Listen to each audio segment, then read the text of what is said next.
Professora Valdiana Gomes, produção textual, redação, mais uma videoaula para vocês. E a gente começa com a nossa acolhida, um momento de reflexão, um momento de falarmos com Deus. Eu espero que o distanciamento, social, presencial, não tenha tirado isso de vocês, tá certo? Por ser nono ano, a gente sempre, independente da nossa idade, a gente sempre, uma coisa que vai ser certa sempre em nossas vidas, é a proximidade com Deus, tá bom? Então, eu proponho para vocês, uma oração, tá certo? Que diz assim: Senhor, Tu és a luz da minha vida, Tu iluminas meu caminho e eu seguirei para onde quer que Tu me dirijas. Guarda-me, Senhor, de ser seduzida pela luz do mundo. Guarda-me de ser enganada pela luz do mal. Protege-me de ficar cega pelas luzes que confundem. Ajuda-me a identificar as falsificações. Dependo de Ti, Senhor. Levanta a Tua luz que ilumina e aquece meu coração. Obrigado, Senhor, pois Tu nunca mudas e por essa razão Tua luz é constante em minha vida. Não importa o que esteja acontecendo ao meu redor. Quero que a Tua luz brilhe por meu intermédio, enquanto ando com a minha mão na Tua. Dedico a Ti este dia, Senhor, e confio que a luz que me dás é a quantidade que preciso para os passos que devo dar hoje. Que assim seja. Amém. Então, é com essa oração, com esse pensamento que a gente começa mais uma videoaula e a gente vai agora para a nossa indicação, certo? A gente tem aí uma conversa informal. E vocês percebem, que o livro de redação ele foi bastante usado. E para evitar que ele termine agora, que está bem perto, a gente também vai usar o português linguagem para redação. Então, para esta aula de hoje, você vai usar o seu livro de português linguagem, tá certo? E você vai lá para a página 224, que é o texto dissertativo argumentativo, tá bom? E você vai acompanhar comigo, tá certo? Depois a gente vai ver aí o slide, mas antes eu quero que você acompanhe aqui comigo, por favor. Tá bom? Olha aí, certo? Vamos começar. Você vai ler a seguir uma dissertação escolar, um tipo de texto argumentativo frequentemente solicitado nas escolas, em exames e em concursos. O texto foi produzido por um candidato no exame de vestibular de Engenharia Química da Unicamp, que solicitou a produção de uma dissertação cujo ponto de vista deveria ser a seguinte afirmação do filósofo russo: a mudança é indubitável, mas o progresso é uma questão controversa. O texto que está transcrito, tal qual foi redigido pelo candidato, foi considerado dos melhores do exame. Há incerteza na mudança. O filósofo bretante russo, ao afirmar que a mudança é indubitável, mas o progresso é uma questão controversa, nos apresenta uma certeza e uma dúvida.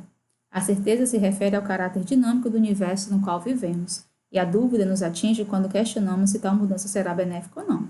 Então, você percebe que logo na introdução, o candidato ele afirma, ele não causa nenhuma dúvida, ele argumenta, ele impressiona, mostrando conhecimento sobre o que vai ser argumentado, o que vai ser escrito. Vivemos um universo dinâmico e as mudanças climáticas junto aos ciclos dos movimentos aparentes dos astros, criando dias e noites. Talvez seja as provas mais evidentes disso. É interessante perceber como este dinamismo permeia a vida do homem, não só individualmente, mas também socialmente. Impérios são criados, conhecem seu apogeu e depois são destruídos, cedendo lugar a outros.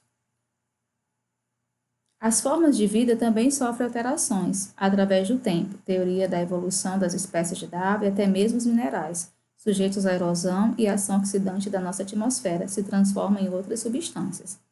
Perceba aqui que ele não só cita o argumento, ele não é superficial, ele enumera, ele usa um recurso de enumeração.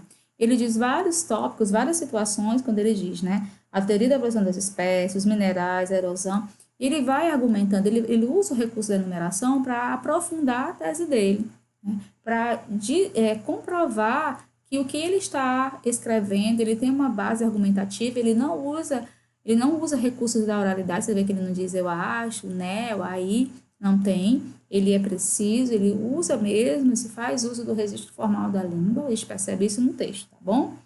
Vamos dar continuidade. Correto está o filósofo, ao afirmar que a mudança é indubitável. Como numa citação, uma criação original dele, usa aspas, que é um recurso correto. Porém, a questão do progresso, ou seja, uma mudança positiva, deve ser analisada com mais cuidado. A partir da definição de progresso como mudança positiva, podemos nos perguntar: positiva sob qual ponto de vista? Manuel Bonfim, seu texto, América Latina, Males de Origem, associa o progresso social a uma sociedade continuamente mais justa. Por outro lado, a Revolução Industrial, período de significativo progresso tecnológico, condenou mulheres e crianças a jornadas de trabalhos desumanas, em troca de salários miseráveis. O progresso, neste caso, representa uma mudança positiva, apenas para o capitalismo. Perceba como ele tem conhecimento de mundo, né? Como ele tem conhecimentos históricos, como ele tem conhecimento social, como ele tem conhecimento de causa. E ele usa esse conhecimento aqui. Ele aprofunda os argumentos dele, ele não só diz, ele comprova, né? Ele identifica, ele argumenta, ele exemplifica. Né? Então, isso faz com que a argumentação dele seja sólida. Isso faz com que o texto dele ganhe, né? Progressão temática, ele progride tematicamente. Ele vai dando continuidade às ideias dele de maneira coesa, né? Relacionando, se remetendo ao que vem antes, né? De uma maneira bem construtiva. Olha aí, passado da sociologia para a ecologia, podemos perceber pelo texto Beth Evolution de Alama Micheli como o equilíbrio entre as espécies de uma lagoa pode ser alterado em função do aumento da temperatura. Entretanto, um ligeiro aumento na temperatura média do planeta pode reduzir o rigor do inverno em países frios, aumentando a capacidade de produção agrícola desses países. Nesse caso, o aumento da temperatura média do planeta deve ser considerado uma mudança positiva ou negativa? Né? Será que ele vai só fazer a pergunta? Será que ele vai responder durante o processo? O que vocês acham? O ideal é que ele pergunte e que ele mesmo responda. Né? Olha aí. Deve ficar claro que muitas vezes o ser humano não tem condições de avaliar o impacto causado por suas atividades. Sabemos que a instalação de usina termoelétrica provoca o aumento da acidez nas chuvas da região onde se encontra. Mas qual o impacto sobre o meio ambiente devido a todas as outras atividades humanas? Né? Ele ele dialoga com o leitor, ele faz esse levantamento, ele coloca as opiniões dele, ele faz essa interferência. Então, ele vai progredindo, ele vai fazendo com que o seu texto ele ganhe forma, que ele ganhe espaço. Né? A aplicação de determinado projeto social pode melhorar a vida de algumas pessoas em detrimento de outras. Como avaliar se isso é benéfico ou maléfico? Então, embora ele tenha essa pergunta, mas a resposta é dada anteriormente. Ele já nos faz ver, claro, mostrando profundamente a questão da desigualdade.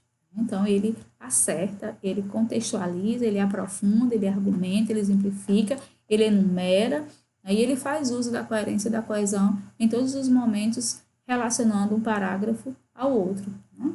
As palavras de Bertrand Russell, publicadas em 1959, continuam atuais e talvez nunca percam a atualidade.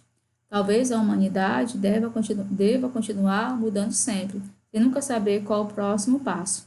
Talvez estejamos condenados a continuar mudando, sem saber se caminhamos em direção à perpetuação da vida ou ao extermínio.